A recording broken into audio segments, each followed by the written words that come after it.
Uncle Bill. You have all three of us here. If there's any point to this, get to it, will you? None of you has ever been subtle in his dislike for me, anyhow. Well, I'm sure you don't think much more of us than we think of you. We understand each other perfectly, don't we? I think we do. Look, Uncle Bill, if you have anything to say to us, say it, will you? I have a date. I apparently have a date, too, with someone who wants to kill me. As you all have been very pleased to know, I have received several anonymous telephone calls threatening my life. So what? I can imagine how you three must feel, since my death means that you will inherit my entire estate. It is still in the millions, isn't it, Uncle? More millions than you can imagine. And it is still left entirely to us. Merely because I have no choice in the matter. The condition under which I inherited from my father stipulates that I must leave it all to you. Well, when you see your father, which should be soon, say thanks for us. I have taken it upon myself to add something to my will. John, will you stop playing with that toy? It's not a toy, it's a magic trick. Now you see the card, now you don't. Put your magic tricks away while I'm talking. I've stated in my will that in the event that I'm murdered, not 1 cent will be given to any of you until my murder is solved. Really? Yes. All of you not only hate me, but you hate each other. 2 of you would profit immensely if one of you were convicted of killing me. It amuses me to picture each of you scrambling madly to blame my death on one of the others. If you really think someone's trying to kill you, why don't you notify the police? I'm going even beyond the police, my dear family. I'm going to Boston Blackie.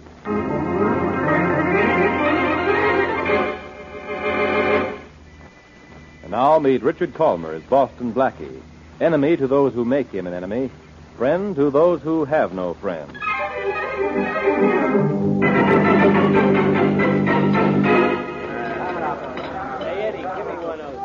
You know what I like about you, Blackie? The quaint places you take me to eat. Like this. Well, you know what I like about you. Nope. Me. Oh. Pardon me, but there is a telephone call for you, Mr. Blackie. Thanks. One thing I don't like about you, you always want it on the phone. Excuse me. I'll just be a moment. Be back in time for dessert, will you? I'll be back for soup. Excuse me, dear. Right over in your boots, sir, right there. Thank you. Hello? Mr. Boston Blackie, Yeah? I'm William Blaine. Yes? I've received several telephone calls in the past week threatening my life. So? So I'm hiring you to protect me. Oh, that's very nice of you, but I'm not interested. You don't seem to know who I am. Sure I do. You're William Blaine. Well, I expect you to accept the job. Oh, you do? I'm not accustomed to being refused. Well, let's say I'm breaking you in. I insist that you take the job. If you want protection, call the police. You'll become my bodyguard for the next few days, or I'll ruin you, Blackie. I don't ruin easily, Blaine. And besides, I have a job entertaining a lovely lady at lunch. Goodbye. Now, you listen.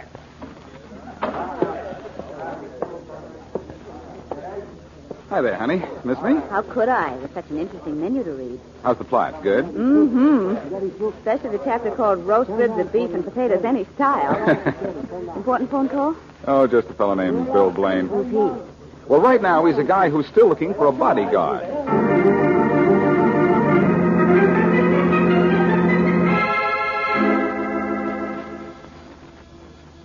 All right, Blackie, just a minute.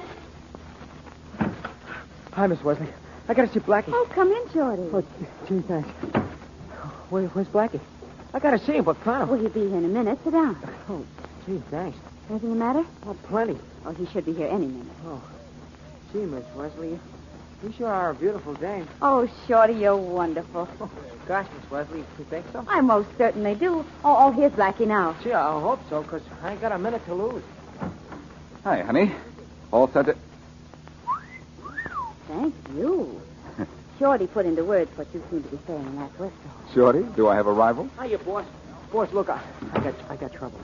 I can fix them up between now and dinner time? I don't know, boss. It's pretty bad. Oh, will it still be bad tomorrow morning? It'll be worse. All right, let's have it.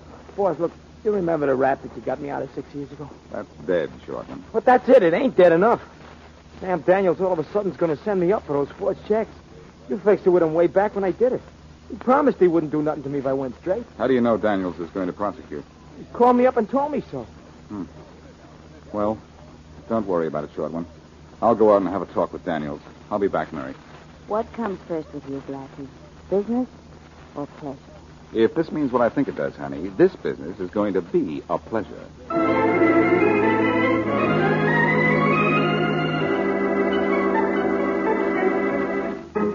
Sit down, Blackie. Sit down. I can stand, Blaine, but not for what you're doing.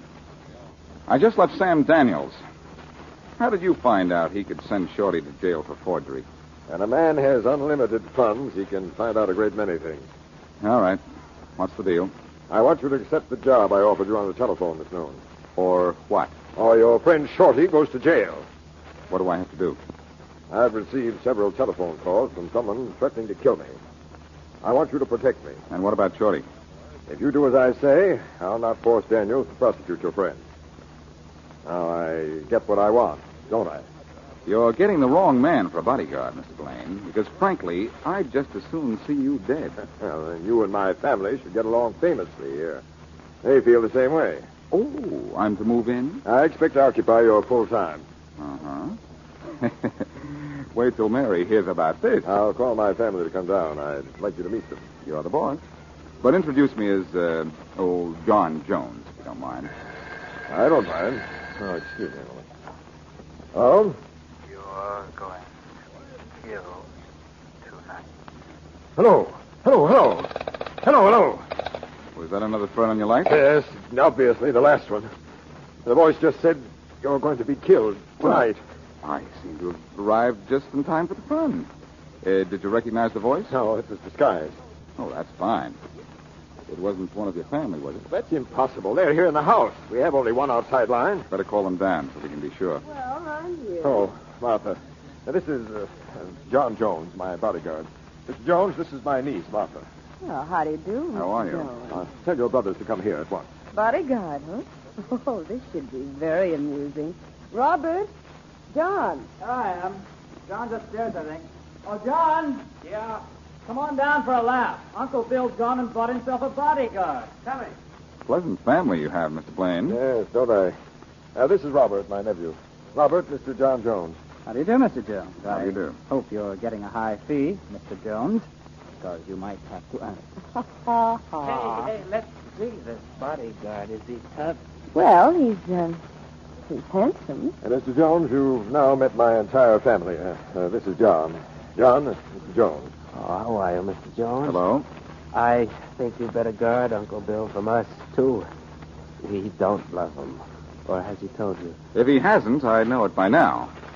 Your uncle just received another of those telephone calls. Your being here is the only thing that keeps me from thinking one of you made the call just now. But I think we should call the police. So do I. It'll mean nothing but nasty publicity. I don't think the police are necessary. I do. I say let's get a lot of them and make absolutely sure. Well, I know the police commissioner. He'll send us all the policemen we want. Well, Mr. Blaine, at least 2/3 of your family show concern for your life. Don't let them fool you, Mr. Jones.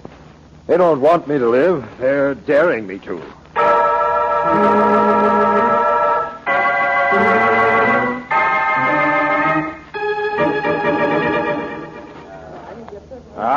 All right. Let's have a little organization here. Now stay in this room, Mr. Blaine. Will I be safe here? I don't know why not. You have 2 policemen in here with you. Now, that's what I call protection. What are you doing over there, Mr. Jones? It's just trying the windows. They're locked good and tight. I was just checking. They don't need checking. Take them out, Rollins. Okay, Bud. Come on outside. Looks like I'll have to guard you from a distance, Mr. Blaine. Okay, everybody out. You too, sister. You're sure we shouldn't all stay in here? Faraday's orders. Everybody outside. All right. Okay, Rollins. Lock the door. Yes, sir. Now what, officer? You're behind locked doors and windows, Mr. Blaine. You got 2 cops right beside you, so there's nothing to worry about. Wish I were as sure as you are. Don't worry. You won't let anybody touch a hair on your head. Not even if all he wants to do is comb it.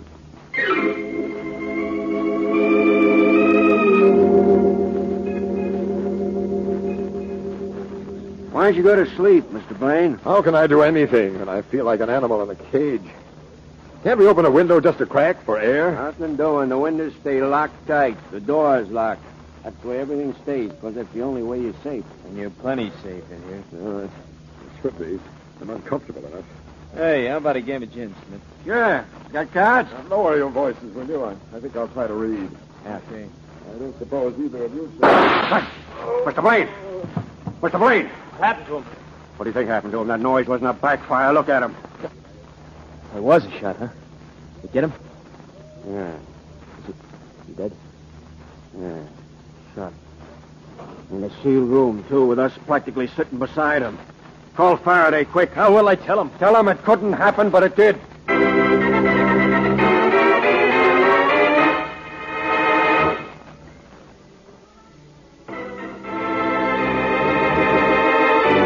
Now, back to our story. When the wealthy Bill Blaine received strange telephone calls threatening with death, he forced Boston Blackie to become his bodyguard by digging up some old evidence against Shorty, Blackie's friend. When Blaine heard that he was to be killed that night, Blackie called in the help of the police, who put Blaine in a locked room and stood guard over him. Then the police insisted that Blackie leave, and shortly thereafter, Bill Blaine was shot and killed. As we return to our story, Inspector Faraday is at the scene of the crime. What do you mean no glass is broken? If the shot didn't come from inside the room, it came from outside. We've gone over every pane of glass, Inspector. There isn't even a crack anywhere. The windows are still locked. This is crazy. This is impossible. Oh, we know it. All right. The shot came from inside the room then. You've gone over all the pictures, the molding, the fireplace? Everything. We've Inspector. inspected every inch of floorboard, too, and we haven't found a thing. It's crazy. It's impossible. You said that. A fine couple of cops you are. Where's the dead guy's family? Upstairs. All right, both of you. Go up there and get him. Yes, okay. Hello, boys. How's everything? Not so good as you see. Who's that out there? Who's that in there? Blackie. Well, Inspector Faraday. The danger must be over. You've arrived. What are you doing here? I live here. Live here? Sure, I'm Bill Blaine's bodyguard. Well, get over there and guard the body.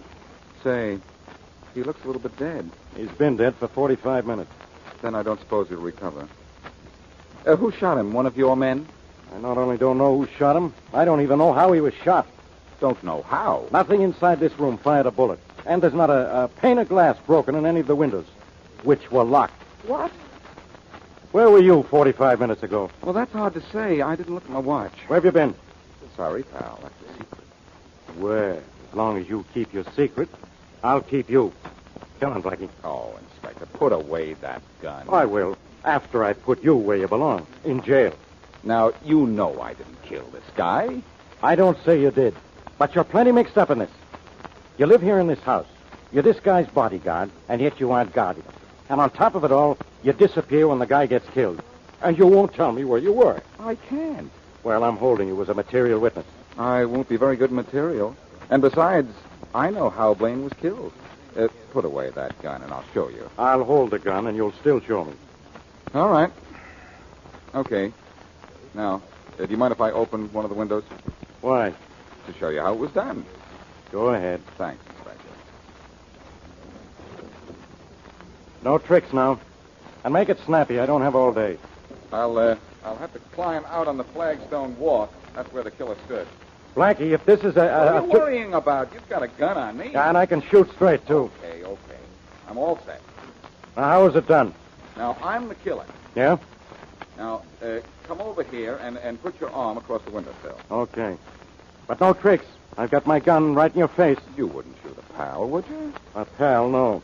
Come on. How was it done? Well, like this. The killer stood here. Yeah, wise guy. The window wasn't open. It was closed. Oh, that's right. I forgot. Then maybe I'd better close it. Oh! Blackie, you're breaking my arm. And you're breaking my heart. Drop that gun, Faraday. Drop it. Thanks, pal. Blackie, I'll throw the book at you for this. Well, make it a good book, will you, Inspector? Because while you're trying to catch up with me, I'd like to catch up on my reading.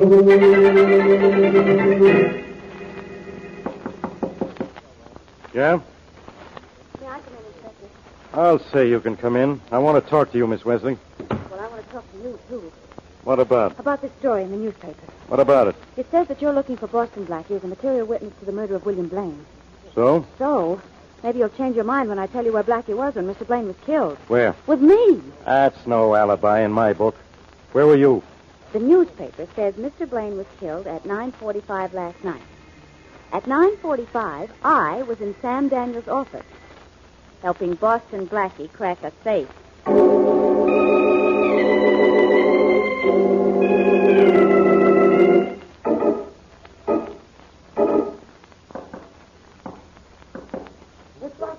Blackie, it's me, Shorty. Let me in, will you? Okay, kid. I raided your icebox, Shorty. Hope you don't mind. Nah, boss, you can have anything I got. You know that. Did you get the information I wanted on Blaine's family? Yeah, sure. Here it is, boss. All writ down nice and neat. But, boss, Mary's in jail. What? Yeah, Faraday checked Daniels when she said that you and her robbed the safe last night at 9:45. Daniels said it wasn't robbed. So Faraday's holding Mary. Gee, that's worked fast. What dope have you got on the Blaine family? Just the usual stuff. None of them amounted to much except that Robert Blaine. He got rich. It's all writ down there. You read it okay? Well, let's see. John worked in a drugstore, a shoe store, but never for long. I got a lot of dope on this Robert. Yeah, I can see that. Member of the stock exchange, on the board of directors of the local Red Cross, president of the Margot Country Club. He does all right. And what about Martha, the sister? You're just a dame, boss. You know. She worked 3 different times. Stuck a long time to each job, too. First as a secretary, then for the telephone company, then as a buyer in a department store. Married twice, too. That's right, yeah. Could be that this is going to be very helpful, Shorty. Oh, gee, swell. I'm glad. And now, here's something for you. Gee, boss, these are the checks I forged on Mr. Daniels. That's right. They're yours now. You mean he give them to you? Mary and I took them last night. But Daniels wouldn't tell Faraday that. Well, I've got to go, Shorty. Where to, boss? To the Blaine house. That's the first step in getting Mary out of jail and putting a murderer in.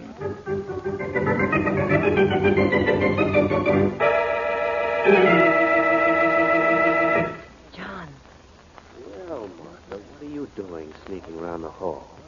Why? I wouldn't be surprised if you killed Uncle Bill. Oh, you'd like that, wouldn't you?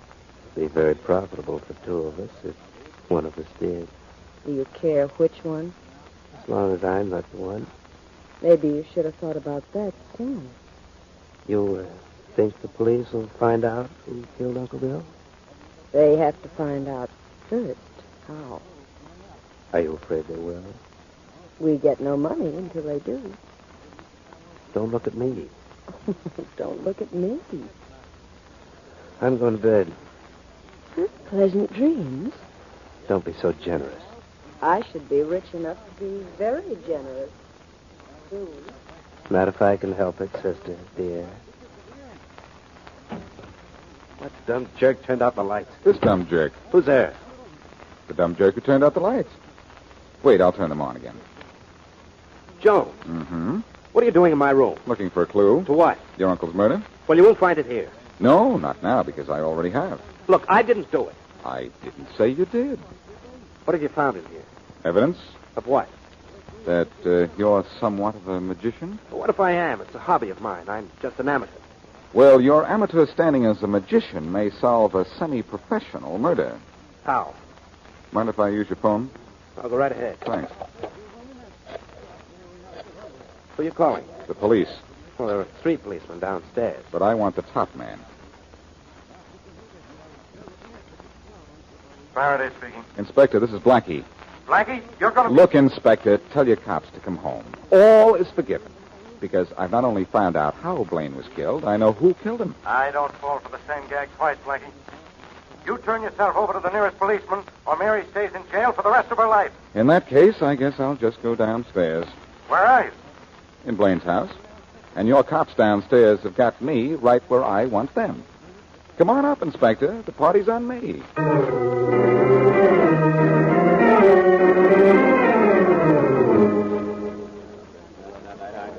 All right, Blackie. Here we all are in Blaine's bedroom. Now, no tricks. I'm not the only one with a gun. Keep him covered, Rollins. Do that, Rollins. I'll keep you busy. If you have anything to say before I run you in, say it now, Blackie. Will you listen? For some dumb reason or other, I always do. But no tricks. Oh, sorry, Inspector, but this time there has to be a trick. A magic trick. Huh? See this little gadget I have here in my hand? Yeah, what is it? A pane of what seems to be ordinary plate glass in a wooden frame. The glass is solid, isn't it? Sure it is. So what? So I place this metal ball on top of the glass, thus. Yeah? Now, you don't think it's possible for the metal ball to fall through the glass and hit the top of the table below, do you? Of course not. You are so wrong, Inspector. Watch.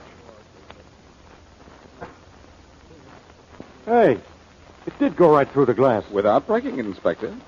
Of course, if you wish to inspect. But how did you do it? I pressed on the side of the wooden frame, and the glass moved to one side, far enough for the metal ball to drop through. Look at this. Yeah, I saw it. Give the windows in this room another going over, and you'll find a pane of glass constructed to do exactly the same thing. Rollins, Smith, start looking. Right. So that's how it was done. A trick pane of glass, huh? You catch on quick, Faraday. Where'd you get that trick? In John Blaine's room? Yes, in my room, but that doesn't mean anything. Doesn't it? I don't know about that. If we find There a it bit... is, Inspector, a pane of glass in the window that slides. Just like the glass in that gadget, too. Oh, so it doesn't mean anything, huh? All right, I admit that magic stick belongs to me. It was in my room, but that's no proof I killed Uncle Bill. Well, maybe this is. Hey, Blackie, where'd you get that gun? John Blaine's room. And if you check, I think you'll find it's the gun that killed Uncle Bill. Okay. Come on, you down to headquarters. But I tell you, I didn't... No. Wait a minute, Inspector. What for? I've got this case wrapped up in pink and blue ribbon. Better not tie the end yet, Faraday, because John didn't kill his uncle. Look, when you face the evidence, you gotta come Then to the... do an about-face, Inspector. There's the little item of the telephone calls. Blaine got a call from the murderer when John and Martha and Robert were all in the house. John didn't make that call. Ah. But I know who did. Well, I know who didn't. No member of the family. Those were outside calls. There's only one phone here. When you jump to conclusions like that, Inspector, try not to land on your head. The one thing that had me baffled about this whole thing was, if one of the family killed the uncle, how was that telephone made to ring while all the family were in the house? An accomplice outside. Yes, I thought of that and ruled it out as too risky. Some information about John, Robert, and Martha Blaine that Shorty got for me gave me the right answer. Yeah? Martha Blaine is your killer. Why, Mr. Jones, you're so dashing. Oh, is this going to be another fairy story? You worked for the telephone company for several years, didn't you, Mother? So what? When telephone linemen repair out-of-order phones, they dial a certain number that causes the telephone to ring. Well, that's general knowledge. Everyone in this room knows that. But the number the linemen dial is a closely guarded secret. You are the only one in this room who could possibly know that number. Anytime you wished, you could just go to one of the several extension phones in this house, dial the callback number, and cause every phone in the house to ring. Okay, lady. You're going down to headquarters. Grab her, boys. Come on, lady. No, Come no, on. you don't. Come You'll on. never get Come me. on. I got her, Inspector. Hold on. Let go of me. Okay. Take her out. Don't get it. Are you happy now, Inspector? Yeah. But you're not going to be. You're not completely out of this. Did you tell me where you were at the time of the murder? Cracking Sam Daniels' safe? That's not so. Because I checked on that, and Daniel said his safe hadn't been touched. Then why did you put Mary in jail? She told me she helped you crack the safe. I had to hold her. Faraday, holding Mary is my exclusive privilege. Let's go get her out.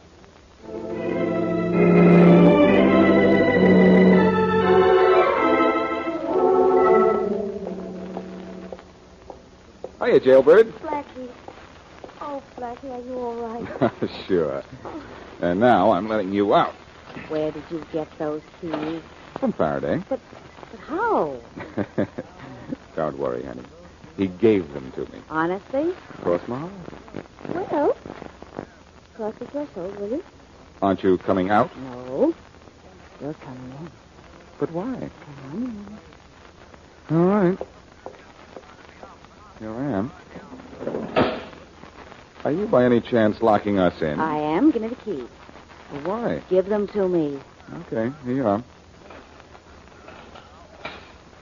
Oh, this is much better. Now I know we can't get into trouble. For a while.